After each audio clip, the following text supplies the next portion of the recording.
Remington rolling block, model 1915. Weighing in at 8.4 pounds with an overall length of 45.25 inches, US-made French contracted an 8mm Lebel, this simple antique barely made its way into the Great War.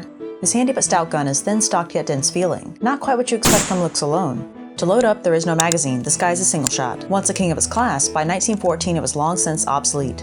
We pull the hammer all the way back. Make sure you get past that first click of the half-cock. Then we can open our breech block, throw our round in, and we're good to go. The hammer prevents the rotating breech from opening, so the act of firing locks the gun. When ejecting, we just rinse and repeat. Our example is a bit worn, so she doesn't throw around so well. The steep angle of the wrist makes up for that lack of a semi-pistol grip, and recoil is moderate. I'm sure that extra mass is helping us some here.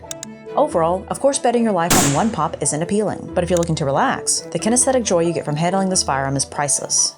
If you'd like to know more, subscribe to C&Rsenal.